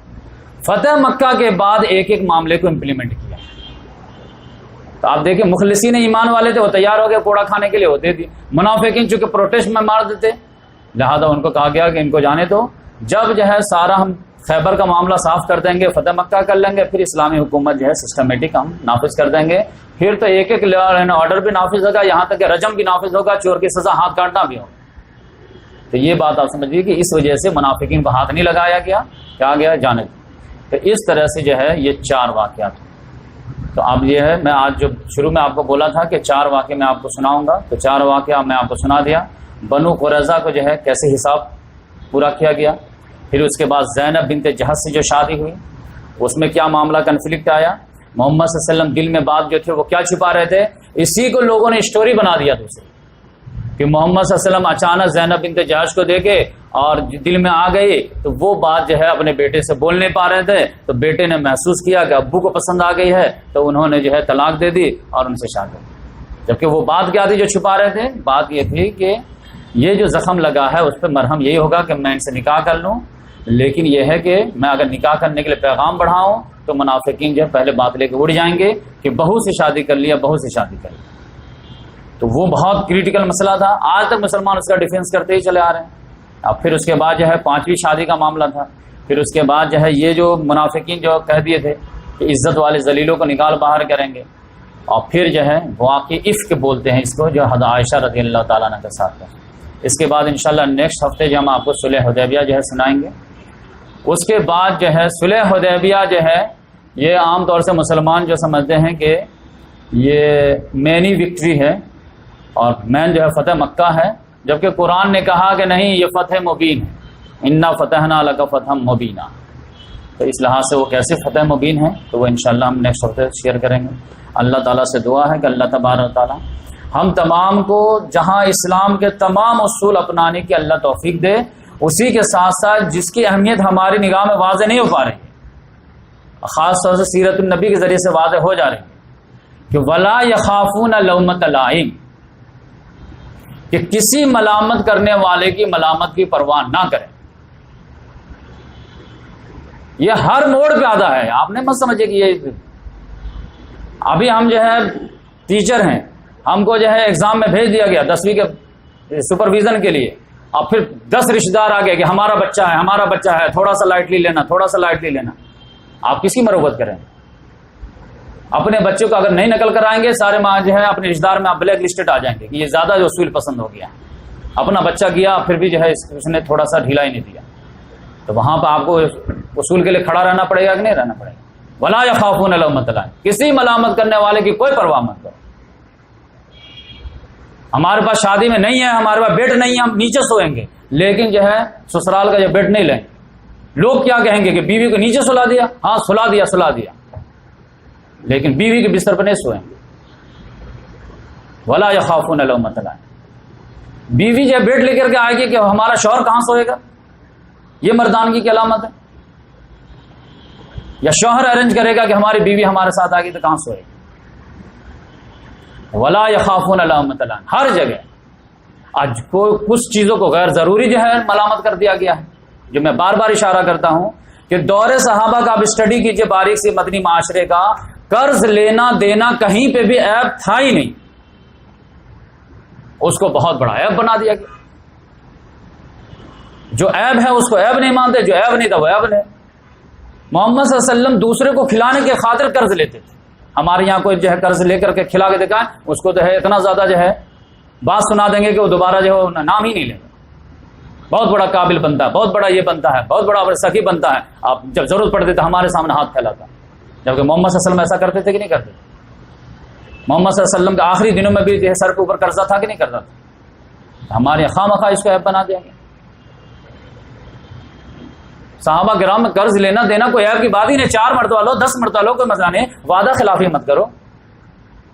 قرض والے کو ریلیکس دینے کا، قرض والے کو وعدہ کو بڑھا دینے کا، کبھی بہت مجبوری آ جائے تو معاف کر دینے کا کتنے انکریج. محمد صلی اللہ علیہ وسلم بڑھ بڑھ کے قرض لیتے تھے، یہودیوں سے لیتے تھے، دشمنی بھی رہتے تھے ان سے بھی لیتے تھے، نہیں دیتا تو زرا رکھ کے لیتے تھے.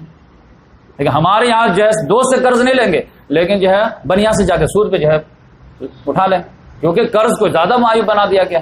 وہاں جانتے ہیں کہ یہ ہے یا تو کوئی سنے گا نہیں، تو لوگ سنے نہیں، لوگ کیا بولیں گے اس کے لحاظ سے جو قرض کے لیے ہاتھ نہیں بڑھاتے اور جو ہے سود پہ جا کر کے لینے پہ مجبور ہو جائیں. تب آپ سمجھیے کہ پھر ہم لوگ کہتے ہیں کہ قرآن حدیث پہ ہم عمل کرتے ہیں. معاشرہ کو جو ہے تھرمامیٹر قرآن حدیث پہ لا کے دکھا دیجیے کتنے ہیں. ہاں القرآن، اگر اسلام کا مطلب آپ نے یہی سمجھا ہے اتنے سال ہونے کے باوجود کہ اسلام کا مطلب نماز روزہ حج زکات، تب تو آپ بہت لگتے ہیں، آپ سے بڑا ولی اللہ کوئی نہیں. لیکن قرآن کے اسلام کا مطلب جو ہے کمپلیٹ سسٹم آف لائف، تب آپ سمجھ جائیے کہ ہم لوگ ڈارک میں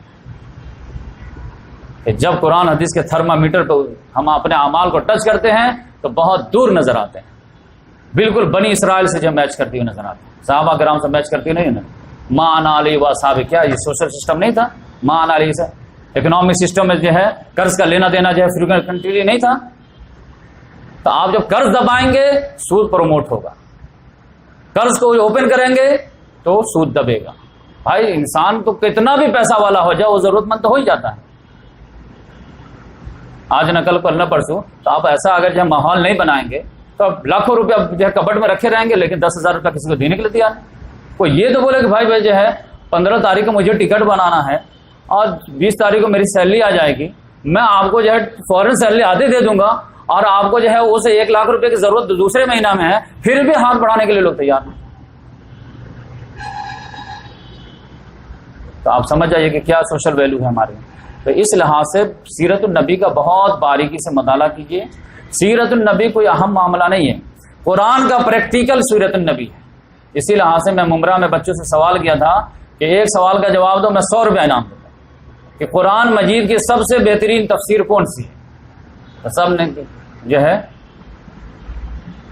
سب سے بہترین تفسیر جو ہے سب لوگ الگ الگ بولے، تفہیم القرآن، تدبر قرآن، یہ جوناگڑھی احسن البیان۔ میں نے کہا کہ قرآن مجید کی سب سے بہترین تفسیر جو ہے وہ سیرت النبی ہے۔ سیرت النبی کی سب سے بہترین کتاب کون سی ہے؟ تو سب نے کہا رحیق المختوم یہ وہ۔ میں نے کہا کہ سیرت النبی کے سب سے بہترین کتاب اگر کوئی ہے اس ہوئی عرضی پہ تو وہ قرآن مجید ہے۔ کیونکہ حضرت عائشہ سے پوچھا گیا رضی اللہ تعالیٰ عنہ کہ محمد صلی اللہ علیہ وسلم کا اخلاق بتائیے کیسا تھا، تو انہوں نے تعجب سے پوچھا الم تقرأ القرآن، کیا تم لوگ قرآن نہیں پڑھتے؟ انہوں نے کہا کہ میں اخلاق پوچھا ہوں، کہاں اخلاق ہی بتا رہی ہوں، کانا خلق القرآن، ان کا کمپلیٹ اخلاق قرآن تھا۔ انہوں نے وہی کیا جو قرآن میں کرنے کے لیے کہا گیا، وہی اسٹیپ اٹھائے جو اللہ تعالیٰ نے مطالبہ کیا۔ تم کیا سمجھتے ہو کہ اخلاق کوئی اور چیز ہے، قرآن کوئی اور چیز ہے؟ چور کا ہاتھ کاٹ دینا یہ اخلاق نہیں ہے، زانی کو رجم کرنا یہ اخلاق نہیں ہے، ڈاکو کو سزا دینا اخلاق نہیں ہے۔ تمہاری ہمدردی خالی ڈاکو ہی کے ساتھ ہے، چوروں کے ساتھ ہے، اور جس نے گاڑی محنت سے پیسہ کما کے رکھا تھا کوئی آ کر کے لوٹ کے لے گیا اس کے خلاف تمہارے جو ہے غصہ نہیں آتا؟ ون سائیڈڈ ہی اخلاق تمہارا رہتا ہے۔ تو قرآن بیلنسنگ اخلاق پیش کرتا ہے۔ تو اس لحاظ سے جو ہے ہم کو مطالعہ کرنا چاہیے، قرآن کا بھی مطالعہ کیجیے، سیرت النبی کا بھی کیجیے، اور پھر جو اس سے رزلٹ لے کر کے آئے تو اس کے انڈیویجول اپنائیے، اور پھر مل جل کر کے ایک معاشرہ قائم کرنے کی کوشش کیجیے تاکہ ہم دنیا کو دکھا سکیں کہ یہ ہوتا ہے مدنی معاشرہ، یہ ہوتا ہے اسلامی معاشرہ، اور اس معاشرے کی طرف ہم آپ کو آنے کی دعوت دیتے ہیں۔ تب ہم جو ہے کہہ سکتے ہیں کہ ہم نے ٹرو میننگ میں لوگوں کو دعوت دی، ورنہ خالی قرآن بانٹ دیے تو یہ تو نہیں ہوگا۔ قرآن تو ہمارے گھر میں سالوں سے پڑھا ہوا، کون ہے اس سے متاثر ہوا؟ مسلمان متاثر نہیں ہوتے تو جو ہے غیر مسلم ہو جائیں گے۔ گھر میں کیا دل میں پڑا ہوا حافظ قرآن کو اس کو متاثر نہیں ہوتا تو کیا ہو جائے؟ تو اس لحاظ سے جب تک ایک معاشرہ بنا کر کے نہیں دکھا دیں گے کہ اس کے فروٹس کیا ہیں، اس کے فائدے کیا ہیں، اس کی چارمنگ کیا ہے، اس کے اٹریکشن کیا ہیں، تب تو لوگ اٹریکٹ کیسے ہو پائیں گے؟ تو اللہ تعالیٰ سے دعا ہے کہ اللہ تبارک و تعالیٰ ہم تمام کو ایک چھوٹا سا مدنی معاشرے کا جھلک دکھانے کی توفیق عطا فرمائے۔ سبحان اللہ بحمدہ، سبحانک اللہم ونشہد ان لا الہ الا انت ونستغفرک ونتوب الیک۔